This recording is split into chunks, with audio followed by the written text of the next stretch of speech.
At the time when Amraphel was king of Shinar, Arioch king of Elasa, Kedorlaomer king of Elam, and Tidal king of Goyim. These kings went to war against Bera king of Sodom, Bersha king of Gomorrah, Shinab king of Admah, Shember king of Zeboyim, and the king of Bela, that is, Zoar. All these latter kings joined forces in the valley of Siddim, that is, the Dead Sea Valley. For 12 years they had been subject to Kedorlaomer, but in the 13th year they rebelled. In the 14th year Kedorlaomer and the kings allied with him went out, and defeated the Rephates in Ashtaroth Karnaim, the Uzites in Ham, the Emites in Shaveh Kiriathaim, and the Horites in the hill country of Seir, as far as El Paran, near the desert. Then they turned back and went to En Mishpat, that is, Kadesh, and they conquered the whole territory of the Amalekites, as well as the Amorites who were living in Hazazon-Tamar.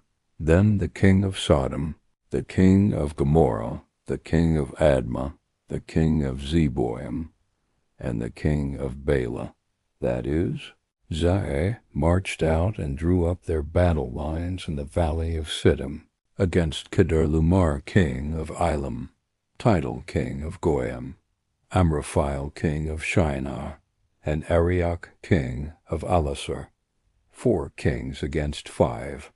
Now the valley of Siddim was full of tar pits, and when the kings of Sodom and Gomorrah fled, some of the men fell into them, and the rest fled to the hills.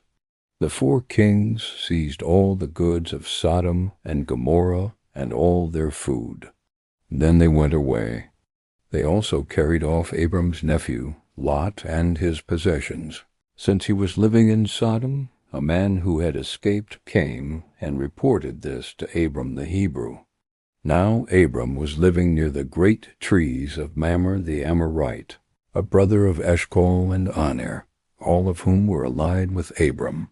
When Abram heard that his relative had been taken captive, he called out the 318 trained men born in his household, and went in pursuit as far as Dan.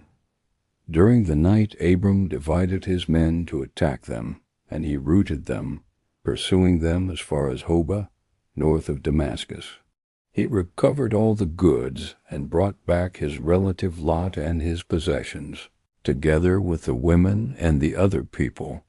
After Abram returned from defeating Kedorlaomer and the kings allied with him, the king of Sodom came out to meet him in the valley of Shaveh, that is, the king's valley. Then Melchizedek, king of Salem, brought out bread and wine. He was priest of God Most High, and he blessed Abram, saying, "Blessed be Abram by God Most High, Creator of heaven and earth, and praise be to God Most High, who delivered your enemies into your hand." Then Abram gave him 1/10 of everything. The king of Sodom said to Abram, "Give me the people and keep the goods for yourself."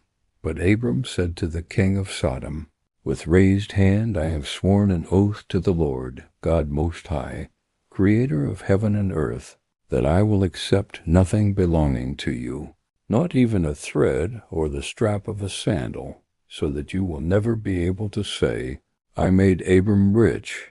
I will accept nothing but what my men have eaten and the share that belongs to the men who went with me to Aner, Eshcol, and Mamre. Let them have their share."